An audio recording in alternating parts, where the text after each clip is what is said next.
Hello everyone, welcome back to life stories with cancer survivor. എല്ലാ പ്രിയപ്പെട്ടവർക്കും ഒരു പ്രാവശ്യം കൂടെ എൻ്റെ ഈ നല്ല വീഡിയോയിലേക്ക് സ്വാഗതം. ഞാൻ ലാസ്റ്റ് ചെയ്ത വീഡിയോയിൽ എല്ലാവരും ഒരുപാട് കാര്യങ്ങൾ അന്വേഷിച്ചിട്ടുണ്ടായിരുന്നു. തുടർന്ന് ഞാൻ എന്ത് വീഡിയോ ചെയ്യണം, അവർക്ക് കുറച്ച് ഡൗട്ടുകളുണ്ടായിരുന്നു. അതെല്ലാം ഞാൻ കമൻസിലൂടെ പറയുന്നതിനൊക്കെ ഒരു പരിധിയുണ്ടല്ലോ, അതുകൊണ്ട് ഒരു നെക്സ്റ്റ് വീഡിയോ ചെയ്യാമെന്ന് വിചാരിച്ചു. ഇന്ന് ഞാൻ ചെയ്യാൻ ഉദ്ദേശിക്കുന്ന വീഡിയോ എന്ന് പറയുന്നത് ഡയറ്റിനെ പറ്റിയിട്ടാണ്. അതായത് എനിക്ക് ക്യാൻസർ വരുന്നതിന് മുമ്പേ ഞാൻ എന്ത് തരത്തിലുള്ള ഭക്ഷണങ്ങളാണ് കഴിച്ചത്, ക്യാൻസർ വന്നതിന് ശേഷം കീമോതെറാപ്പി ചെയ്യുന്ന സമയത്ത് ഞാൻ എന്ത് ഭക്ഷണമാണ് കഴിച്ചിരുന്നത്, അതുപോലെ ഈ സമയത്ത് ഈ റിക്കവറി ചെയ്ത് വന്നതിന് ശേഷം ഞാനിപ്പോൾ ഫോളോ ചെയ്യുന്ന ഡയറ്റ് എന്തൊക്കെയാണ് എന്നതിനെ പറ്റിയാണ് സംസാരിക്കാൻ ഉദ്ദേശിക്കുന്നത്. അതിനു മുന്നേ തന്നെ ഈ ലാസ്റ്റ് ഇട്ട വീഡിയോയിൽ കുറേ സംശയങ്ങളും കാര്യങ്ങളും ഒക്കെ കുറേ പേര് ചോദിച്ചിട്ടുണ്ടായിരുന്നു. ആദ്യം തന്നെ അതിന് ചെറിയൊരു ക്ലാരിഫിക്കേഷൻ കൊടുക്കാം. അതായത് എനിക്ക് ഏത് തരം ക്യാൻസറാണ് വന്നതെന്ന് ചോദിച്ചിട്ടുണ്ടായിരുന്നു. എൻ്റെ ക്യാൻസറിൻ്റെ പേര് ഹോജ്കിൻസ് ലിംഫോമ എന്നാണ്. ലിംഫോമ എന്ന് പറയുന്നത് ഒരു type of blood ക്യാൻസറാണ്.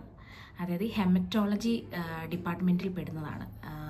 Blood cancer, blood related ആയിട്ടുള്ള രോഗങ്ങളെല്ലാം ഹെമറ്റോളജി ഡിപ്പാർട്ട്മെൻറ്റിലാണ് വരുന്നത്. അപ്പം ലിംഫ് നോഡുകൾക്ക് വരുന്ന ക്യാൻസറാണ് ലിംഫോമ എന്ന് പറയുന്നത്. അപ്പോൾ എനിക്കിത് ഐഡൻറ്റിഫൈ ചെയ്യുന്ന സമയത്ത് ഞാൻ സൗദി അറേബ്യയിൽ നേഴ്സായിട്ട് വർക്ക് ചെയ്യുമായിരുന്നു. അപ്പം എൻ്റെ ആ ഹോസ്പിറ്റലിൽ തന്നെയായിരുന്നു എനിക്ക് CT കോൺട്രാസ്റ്റ് ചെയ്തത്. അപ്പം എനിക്ക് ആദ്യമായിട്ട് ഇത് ഉണ്ടെന്ന് സ്ഥിരീകരിച്ചത് ബ്ലഡ് ടെസ്റ്റിലൂടെയല്ല, പല ബ്ലഡ് ടെസ്റ്റുകളും ചെയ്തു, അതെല്ലാം നോർമലായിരുന്നു. CT കോൺട്രാസ്റ്റ് ചെയ്ത് കഴിഞ്ഞപ്പം നിയർ ഹാർട്ടിൻ്റെ ലെങ്സിൻ്റെ ഇടയ്ക്ക് ഒരു മീഡിയാസ്റ്റേണൽ മാസ് ഉണ്ടായിരുന്നു 9 cm. അപ്പം അതിനകത്തുനിന്നാണ് ബയോപ്സി ചെയ്തിട്ട് ക്യാൻസർ ആണെന്ന് കണ്ടുപിടിച്ചത്. അപ്പോൾ എനിക്ക് എന്തൊക്കെ തരത്തിലുള്ള സിംറ്റംസ് ആണ് വന്നതെന്ന് ഞാൻ കഴിഞ്ഞ വീഡിയോയിൽ പറഞ്ഞു. പക്ഷേ എങ്കിൽ പോലും ചിലവർ അതിനെപ്പറ്റി ഇച്ചിരി ഡീറ്റെയിൽ ആയിട്ട് പറയാമെന്ന് ചോദിച്ചു. അപ്പോൾ എനിക്ക് ഉണ്ടായിരുന്നെന്ന് പറഞ്ഞു കഴിഞ്ഞാൽ ചെസ്റ്റ് ഹെവിനെസ് ഉണ്ടായിരുന്നു, ഹൈ ഗ്രേഡ് ഫീവർ ഉണ്ടായിരുന്നു, സ്കിൻ റാഷസ് ഉണ്ടായിരുന്നു, നൈറ്റ് സ്വെറ്റ്സ് ഉണ്ടായിരുന്നു, വെയിറ്റ് ലോസ്, ഇങ്ങനെ കുറേ സിംറ്റംസ് ഉണ്ടായിരുന്നു. ഇതിനകത്ത് സ്കിൻ റാഷസിനെ പറ്റി കുറച്ച് പേര് ചോദിച്ചിട്ടുണ്ടായിരുന്നു. സ്കിൻ റാഷസ് ഉണ്ടായെന്ന് പറഞ്ഞു കഴിഞ്ഞാൽ അതൊരു പർട്ടിക്കുലർ ഭാഗത്തായിട്ടുണ്ടായിരുന്നില്ല, ചൊറിച്ചിൽ ഭയങ്കരമായിട്ട് ശരീരത്തിൻ്റെ എല്ലാ ഭാഗത്തും ഉണ്ടായിരുന്നു. ആ സമയത്ത് ഞാൻ തല ചെയ്യുന്ന ചീർപ്പ് വെച്ചിട്ടായിരുന്നു ചൊറിഞ്ഞുകൊണ്ടിരുന്നത്, കാരണം അത്രമാത്രം ചൊറിച്ചിലായിരുന്നു. അപ്പം അതൊരു ബംസ് പോലോ അല്ലെങ്കിൽ ഇങ്ങനെ പൊങ്ങി നിന്നോ ഒന്നുമല്ല, ചൊറിയുന്ന സമയത്ത് ആ ഭാഗത്തായിട്ട് തന്നെ ഓരോ പാടുകൾ പോലെ അങ്ങ് വരുമായിരുന്നു. അത് കുഞ്ഞു കുഞ്ഞു കുഞ്ഞു കുരുക്കളായിട്ട്. ഞാൻ അതിൻ്റെ ഫോട്ടോ ഇതിൻ്റെ കൂട്ടത്തിൽ തന്നെ ഇടാം. അപ്പോൾ നിങ്ങൾക്ക് മനസ്സിലാവും എങ്ങനെയുള്ള ഒരു റാഷസാണ് എനിക്ക് ഉണ്ടായത്, ചൊറിഞ്ഞു കഴിയുമ്പോൾ ഉണ്ടായിരിക്കുന്നതെന്നുള്ളത് മനസ്സിലാവും. അതുപോലെ തന്നെ അങ്ങനെ കുറേ സംശയങ്ങൾ ചോദിച്ചിട്ടുണ്ടായിരുന്നു റാഷസിനെ പറ്റിയും. പിന്നെ ബോഡിയിൽ വേറെ എന്തെങ്കിലും സിംറ്റംസ് ഉണ്ടായിരുന്നോ എന്ന് ചോദിച്ചു. ഇത്രമാത്രമുള്ള സിംറ്റംസ് ഒക്കെ എനിക്ക് ഉണ്ടായിരുന്നുള്ളൂ. അപ്പം അവിടെ വെച്ച് തന്നെ CT ഗൈഡഡ് ബയോപ്സി എടുത്തു. നാട്ടിൽ വന്നിട്ടാണ് അത് ചെയ്തത്. ലിസി ഹോസ്പിറ്റലായിരുന്നു ചെയ്തത്. കാരണം അതൊരു കോൺട്രാസ്റ്റ് CT കൂടെ ചെയ്യാൻ പറ്റത്തുള്ളൂ. CT ഗൈഡഡ് ബയോപ്സി ആയിരുന്നു. ഒരു കാർഡിയക് തൊറാസിക് സർജന് മാത്രമേ ആ ഒരു ബയോപ്സി എടുക്കാൻ പറ്റത്തുള്ളായിരുന്നു. അത് കാരണമാണ് നാട്ടിൽ കയറി വന്നത്. 10 days കഴിഞ്ഞപ്പോഴായിരുന്നു എൻ്റെ റിസൾട്ട് വന്നത്. അതുപോലെ തന്നെ പെട്ടെന്ന് ഈ ക്യാൻസർ എന്ന് കേട്ട് കഴിഞ്ഞപ്പോൾ തന്നെ ഞങ്ങൾ വെല്ലൂരാണ് ഞങ്ങളുടെ മനസ്സിൽ ഓർമ്മ വന്നത്. അപ്പം എത്രയും പെട്ടെന്ന് വെല്ലൂർ പോകാൻ പ്ലാൻ ചെയ്തു. അപ്പം വെല്ലൂർ ചെന്നിട്ടായാലും നമ്മൾ ഈ നാട്ടിൽ ചെയ്ത ബയോപ്സിയോ അല്ല റിപ്പോർട്ടോ ഒന്നും അവർ അക്സെപ്റ്റ് ചെയ്യത്തില്ല. അത് കാരണം ലിസി ഹോസ്പിറ്റലിൽ ചെയ്ത ബയോപ്സിയുടെ സ്ലൈഡുകൾ, അതായത് അവിടുന്ന് മീഡിയാസ്റ്റേണലത്തിൽ നിന്ന് എടുത്ത ആ സ്പെസിമെൻസ് എല്ലാം ഇവർ ഒരു സ്ലൈഡാക്കി വെച്ചിട്ടുണ്ടായിരുന്നു. അത് ഞങ്ങൾ ക്യാരി ചെയ്ത് ഒരു ബോക്സിനകത്താക്കി വെല്ലൂർ CMC കൊണ്ട് കൊടുത്തു. അവരത് വീണ്ടും കൺഫേം ചെയ്തു ഈ ഹോജ്കിൻസ് ലിംഫോമ തന്നെയാണ്. അപ്പം ഞങ്ങൾ അവിടെ ചെന്ന് കണ്ട ഡോക്ടറിൻ്റെ പേര് ഡോക്ടർ അനൂപ് J. ദേവസ്യ എന്ന് പറയുന്ന ഡോക്ടറായിരുന്നു. അദ്ദേഹത്തിനെ കണ്ടു, സംസാരിച്ചു. അദ്ദേഹം അപ്പം ഞങ്ങളോട് പറഞ്ഞു. അപ്പം അന്ന് ഞങ്ങളുടെ ഒരു ഹിസ്റ്ററിയൊക്കെ കളക്ട് ചെയ്യുന്ന സമയത്ത് അദ്ദേഹം ചോദിച്ചിട്ടുണ്ടായിരുന്നു ഞങ്ങളുടെ കല്യാണം കഴിഞ്ഞിട്ട് എത്ര നാളായെന്ന്. അപ്പം ജസ്റ്റ് 2 days ആയിട്ടേ ഉള്ളായിരുന്നു.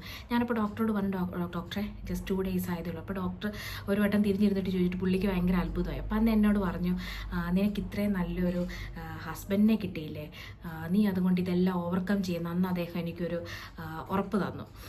അതിനുശേഷം എൻ്റെ മുടി കളയുന്നതിനെ പറ്റിയും ഫിസിക്കൽ അപ്പിയറൻസിൽ വരുന്ന മാറ്റത്തെ പറ്റി എല്ലാം അദ്ദേഹം എനിക്ക് പറഞ്ഞു തന്നു. പിന്നീട് എനിക്ക് പെറ്റ് സി ടി ചെയ്തപ്പോഴായിരുന്നു അറിഞ്ഞത് 4th സ്റ്റേജ് ഓഫ് ക്യാൻസർ ആണ്. അങ്ങനെ വീണ്ടും ആ ഡോക്ടർ എന്നെ സജസ്റ്റ് ചെയ്തു തിരുവല്ല ബിൽവേഴ്സ് ഹോസ്പിറ്റൽ, അദ്ദേഹത്തിൻ്റെ തന്നെ സീനിയർ ഡോക്ടർ ചെപ്സി ഫിലിപ്പുണ്ട്, അദ്ദേഹത്തെ പോയി കാണാൻ. അങ്ങനെ പെട്ടെന്ന് തന്നെ ഞങ്ങൾ നാട്ടിൽ തിരിച്ചു വന്ന് ബാക്കി ട്രീറ്റ്മെൻറ്റും കാര്യങ്ങളും കീമോയും എല്ലാം ഞങ്ങൾ ബിൽവേഴ്സ് ഹോസ്പിറ്റൽ തിരുവല്ലയിലാണ് എടുത്തത്. അങ്ങനെ 6 മാസത്തെ ട്രീറ്റ്മെൻ്റ് ആയിരുന്നു എനിക്കുണ്ടായിരുന്നത്. അപ്പം ഒരു ക്ലാരിഫിക്കേഷൻ അതിനെപ്പറ്റി കിട്ടിയെന്ന് വിചാരിച്ചു. ഇനി ഡയറ്റിനെ പറ്റി സംസാരിക്കാം. ഞാൻ കീമോ, അതായത് ഈ ഒരു ക്യാൻസർ കണ്ടുപിടിക്കുന്നതിന് മുന്നേ തന്നെ ഞാൻ എന്താ പറയുന്നത്, കഴിക്കുന്ന ഭക്ഷണം എന്ന് പറഞ്ഞു കഴിഞ്ഞാൽ അങ്ങനെ പുറത്തുനിന്ന് ഒത്തിരി ഭക്ഷണം കഴിക്കുന്ന ഒരാളല്ലായിരുന്നു. ഷുഗർ, അതായത് മധുരമുള്ള സാധനങ്ങളോട് അധികം താല്പര്യമില്ലാത്ത ഒരാളായിരുന്നു ഞാൻ. പക്ഷേ എന്തുകൊണ്ടാണ് എനിക്കത് വന്നതെന്ന് എനിക്കറിയത്തില്ല. ഡോക്ടറോട് സംസാരിച്ച് കഴിഞ്ഞപ്പം ഇതുപോലെ തന്നെ ഈ വീഡിയോകളിൽ ഒരുപാട് കമൻറ്റ്സ് വന്നിട്ടുണ്ടായിരുന്നു, ഇതൊരു ഫാമിലി റിലേറ്റഡ് ക്യാൻസർ ആണോ, ജെനറ്റിക് പരമായിട്ടുള്ളതാണോ? ഒരിക്കലും അല്ല എന്നാണ് എൻ്റെ ഡോക്ടർ പറഞ്ഞത്. ഇത് ഇപ്പോൾ കറക്റ്റായിട്ടുള്ള ഒരു സ്പെസിഫിക് കാര്യം എന്താണെന്ന് ഇതിൽ ഇതുവരെ ഈ ലിംഫോമയിൽ കണ്ടുപിടിച്ചിട്ടില്ല. അപ്പം നമ്മുടെ ഫാമിലിയിലൊന്നും ആർക്കും ക്യാൻസർ ഒന്നും ഇല്ലായിരുന്നു. അപ്പം അത് റിലേറ്റഡ് ആയിട്ടുള്ളൊരു ക്യാൻസർ അല്ലായിരുന്നു എനിക്കുണ്ടായിരുന്നത്. എൻ്റെ ആ ഡയറ്റ് എന്ന് പറയുന്ന ആ സമയത്ത് ഞാൻ വീട്ടിലുണ്ടാക്കുന്ന ഭക്ഷണങ്ങളാണ് കഴിച്ചുകൊണ്ടിരുന്നത്. സൗദി ചെന്നിട്ടായാലും ഞാൻ സ്വന്തമായിട്ട് വെച്ച് കഴിക്കുന്ന ഭക്ഷണങ്ങളായിരുന്നു ഞാൻ അവിടെ കഴിച്ചുകൊണ്ടിരുന്നത്. ഈ പറഞ്ഞ പോലെ എല്ലാ കാര്യങ്ങളും ഞാൻ കഴിക്കുമായിരുന്നു. ഒന്നിലും അങ്ങനെ പുറകോട്ടൊന്നും മാറി നിന്നിട്ടില്ല. അങ്ങനെയായിരുന്നു എൻ്റെ അന്നത്തെ ഡയറ്റ്. പിന്നെ കീമോ സ്റ്റാർട്ട് ചെയ്തതിന് ശേഷം ഞാൻ ശരിക്കും വീട്ടിലെ ഭക്ഷണം മാത്രമാണ് കഴിച്ചത്. പുറത്തുനിന്ന് ഒരു ഭക്ഷണവും കഴിച്ചിട്ടില്ല. വീട്ടിൽ ചൂടോടെ അന്നന്നുണ്ടാക്കുന്ന ഭക്ഷണം, ഫ്രിഡ്ജ് വെച്ചിട്ടുള്ള ഒരു ഭക്ഷണവും ഞാൻ കഴിച്ചിരുന്നില്ല. അതുപോലെ തന്നെ ഈ കഴിക്കുന്നു എന്ന് പറയുന്നത് ഞാൻ ഒരുപാടൊന്നും കഴിച്ചിട്ടില്ല. കാരണം എനിക്ക് കീമോ എടുത്ത ആദ്യത്തെ 5 ദിവസം ഭയങ്കര സിവിയർ ആയിട്ടുള്ള വോമിറ്റിംഗ് ആണ്. വെള്ളം പോലും കുടിക്കാൻ പറ്റത്തില്ല. ഞാൻ ഒരു കിടപ്പാണുള്ളത്. ആ സമയത്ത് എനിക്ക് അനാറിൻ്റെ ജ്യൂസ്, സിട്രസിൻ്റെ ജ്യൂസ്, ഓറഞ്ച് ജ്യൂസ്, കിവി ഇങ്ങനെയൊക്കെയുള്ള സാധനങ്ങളൊക്കെ ജ്യൂസാക്കി തരുമായിരുന്നു. ആ സമയത്ത് എഗ്ഗൊക്കെ കഴിക്കാൻ പറ്റുന്ന അവസ്ഥയല്ല. എങ്കിലും എനിക്കൊരു 15 ദിവസം ഇടവേള ഉണ്ടായിരുന്നു കീമോ എടുക്കാൻ. ആ സമയത്ത് ഒരു 5 ദിവസം എനിക്ക് വോമിറ്റിംഗ് ആണ്. ബാക്കിയുള്ള ദിവസം മൊത്തം എനിക്ക് ബോഡി പെയിൻ അങ്ങനെയുള്ള സംഭവങ്ങളായിരുന്നു. അപ്പോൾ അത് കാരണം ഭയങ്കരമായിട്ട് കഴിക്കാനൊന്നും നോക്കത്തില്ലായിരുന്നു. എങ്കിലും എന്നെ കൊണ്ട് മാക്സിമം പറ്റുന്ന രീതിയിൽ കഴിക്കുമായിരുന്നു. കാരണം അടുത്ത കീമോ എടുക്കാൻ ചെല്ലുമ്പം പിന്നെ ഒരു ബ്ലഡ് ടെസ്റ്റ് നോക്കുമ്പോൾ അതിനകത്ത് കൗൺസുകളൊന്നും കുറയരുത്. അത് കാരണം നന്നായിട്ട് ഭക്ഷണം എന്നെ കൊണ്ടാകുന്ന രീതിയിൽ ഞാൻ കഴിക്കുമായിരുന്നു. വെള്ളം പോലും കുടിക്കണമെന്ന് ആഗ്രഹമുണ്ട്. പലപ്പോഴും അതിന് പോലും സാധിക്കാൻ പറ്റാത്ത അവസ്ഥ ഉണ്ടായിട്ടുണ്ടായിരുന്നു. അതുപോലെ തന്നെ എനിക്ക് പിക്ലൈനും ഉണ്ടായിരുന്നു. കൈ പോലും നേരെ ചൊവ്വനെ നമുക്ക് കുളിക്കാനോ നമ്മുടെ കാര്യങ്ങൾ ചെയ്യാനൊക്കെ എനിക്ക് ഒരുപാട് പ്രയാസമുണ്ടായിരുന്നു. ആ സമയത്ത് അങ്ങനത്തെ ഭക്ഷണങ്ങളാണ്, വീട്ടിലുണ്ടാക്കിയ ഭക്ഷണങ്ങൾ മാത്രമാണ് കഴിച്ചത്. മാക്സിമം പഞ്ചസാര അടങ്ങിയ ആഹാരങ്ങൾ പാടെ ഒഴിവാക്കി. അങ്ങനെയായിരുന്നു ആ ഒരു സമയത്തുണ്ടായിരുന്ന എൻ്റെ ഫുഡിൻ്റെ കാര്യങ്ങൾ. പിന്നീട് കീമോയ്ക്ക് ശേഷം നോർമൽ ലൈഫിലോട്ട് വന്നു കഴിഞ്ഞതിന് ശേഷം പതിയെ ചെറുതായിട്ട് ഞാൻ വെളിയിലത്തെ ഭക്ഷണങ്ങളൊക്കെ കഴിക്കുന്നുണ്ട്. കാരണം എന്തോ കീമോയുടെ സമയത്തൊക്കെ ഒരുപാട് കഴിക്കണമെന്നൊക്കെ ആഗ്രഹം ഉണ്ടായിട്ട് കഴിക്കാൻ പറ്റാത്ത അവസ്ഥകളൊക്കെ ഉണ്ടായിട്ടുണ്ടായിരുന്നു.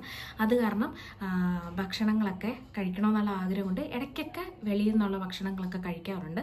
എങ്കിലും മാക്സിമം വീട്ടിൽ നിന്ന് കഴിക്കാൻ തന്നെയാണ് നോക്കുന്നത്. അതുപോലെ തന്നെ എനിക്ക് ഈ ഒരു കീമോയ്ക്ക് ശേഷം കുറച്ച് ബാക്ക് പെയിനും മസിൽ ഏക്സ് ഒക്കെ ഉണ്ട്. അത് കാരണം എനിക്ക് വൈറ്റമിൻ ഡി, അതുപോലെ തന്നെ കാൽസ്യം ടാബ്ലറ്റ്സ് ഒക്കെ ഞാൻ എടുക്കുന്നുണ്ട്. വൈറ്റമിൻ ഡി വീക്ക്ലി വൺസ് ഞാൻ എടുക്കുന്നുണ്ട് ഇപ്പം.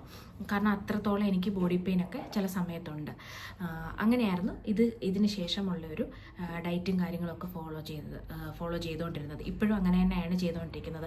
2 നേരം പാല് കുടിക്കാറുണ്ട്. അതിൻ്റെ കൂട്ടത്തിൽ പഞ്ചസാരയും ഹോർലിക്സോ അങ്ങനെയുള്ള പൊടികളോ ഒന്നും ഇട്ടിട്ടില്ല. കീമോയുടെ സമയത്ത് പാലിനകത്ത് എൻഷോർ ഇട്ടിട്ട് കുടിക്കുന്നുണ്ടായിരുന്നു. ഇപ്പം അങ്ങനെയൊന്നുമില്ല. നോർമലായിട്ടുള്ള പാല്, വേറെ പൊടികളൊന്നും ഇടാതെ, പഞ്ചസാരയൊന്നും ഇടാതെ നോർമലായിട്ട് തന്നെ, വെള്ളമൊന്നും ഒഴിക്കാതെ ശകലം വെള്ളം മാത്രം ഒഴിച്ചിട്ട് അങ്ങനെയാണ് കഴിക്കാറുള്ളത്. പിന്നീട് എന്നോട് എല്ലാവരും ചോദിച്ചിട്ടുണ്ടായിരുന്നു കീമോ എടുത്ത സമയത്ത് എന്തൊക്കെ മാറ്റങ്ങൾ ഉണ്ടായിട്ടുണ്ടെന്ന് ചോദിച്ചിട്ടുണ്ടായിരുന്നു. ശരിക്കും പറഞ്ഞു കഴിഞ്ഞാൽ ഞാൻ ഒന്നാമത്തെ കീമോ മുതൽ തന്നെ, ആദ്യത്തെ കീമോ എടുത്ത് ഹസ്ബൻഡിൻ്റെ വീട്ടിൽ ആദ്യമായിട്ടാണ് വന്നത്.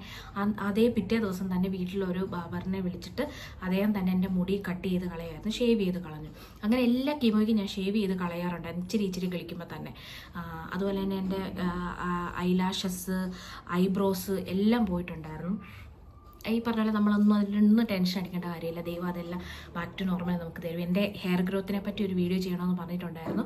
ഉറപ്പായിട്ടും നല്ലൊരു വീഡിയോ ഞാൻ എൻ്റെ ഹെയർ ഗ്രോത്തിനെ പറ്റി ചെയ്യുന്നതായിരിക്കും. ഇതായിരുന്നു ഞാൻ ഫോളോ ചെയ്തിരുന്ന എൻ്റെ ഡയറ്റും കാര്യങ്ങളും എല്ലാം. എൻ്റെ ഈ വീഡിയോ ഇഷ്ടപ്പെട്ടിട്ടുണ്ടെങ്കിൽ ഉറപ്പായിട്ടും നിങ്ങൾ ഈ വീഡിയോ ലൈക്ക് ചെയ്യണം, കമൻറ്റ് ചെയ്യണം, ഷെയർ ചെയ്യണം, അതുപോലെ തന്നെ സബ്സ്ക്രൈബും ചെയ്യണം. പിന്നെ ഇതിപ്പോൾ കണ്ടുകൊണ്ടിരിക്കുന്ന ഒരുപാട് ആൾക്കാർ എൻ്റെ ഇതേ സിറ്റുവേഷനിലൂടെ, ക്യാൻസർ എന്ന സിറ്റുവേഷനിലൂടെ, പല രോഗത്തിലൂടെ കടന്നു പോകുന്നവരാണ്. എനിക്ക് അവരോടൊക്കെ പറയാനുള്ളത് മാക്സിമം നമ്മൾ സന്തോഷമായിട്ടിരിക്കുക, നമുക്ക് പോസിറ്റിവിറ്റി തരുന്ന കാര്യങ്ങളിൽ മാത്രം നമ്മൾ ശ്രദ്ധ കേന്ദ്രീകരിക്കുക, നല്ലൊരു ലൈഫ്, നല്ലൊരു അതിജീവനം നമുക്കുണ്ടാകും നമ്മൾ തന്നെ വിശ്വസിക്കുക. ദൈവത്തിൽ വിശ്വസിക്കുന്ന ഒരാളാണെങ്കിൽ ഉറപ്പായിട്ടും ദൈവത്തിൽ ആത്മാർത്ഥമായിട്ട് വിശ്വസിക്കുക. ദൈവം കടുകുമണിയോളം ചെറിയൊരു വിശ്വാസം നമ്മൾ ദൈവത്തിലുണ്ടെങ്കിൽ ദൈവം ഒരു ഈ രോഗത്തിൽ നിന്നൊരു വിമുക്തി തരുമെന്ന് ഞാൻ വിശ്വസിക്കുക. കാരണം ഞാൻ അത്ര നല്ലൊരു ദൈവത്തിൽ ഭയങ്കരമായിട്ട് വിശ്വസിക്കുന്ന ഒരാളാണ്. അതുപോലെ തന്നെ നമ്മുടെ ഫ്രണ്ട്സോ റിലേറ്റീവ്സോ ആർക്കെങ്കിലും ഇതുപോലുള്ള രോഗങ്ങളോ എന്തെങ്കിലും ഉണ്ടെങ്കിൽ ഒരിക്കലും അവരെ മാറ്റി നിർത്താതെ ചേർത്ത് നിർത്ത് അവരോടൊപ്പം നിന്ന് അവർക്ക് വേണ്ട കൈത്താങ്ങൽ കൊടുത്ത് അവരുടെ കൂട്ടത്തിലൊപ്പം നിൽക്കുക. അപ്പോൾ അടുത്തൊരു വീഡിയോയുമായിട്ട് വീണ്ടും നിങ്ങളുടെ അടുത്ത് കടന്നു വരുന്നവരേക്കും ബൈ ബൈ.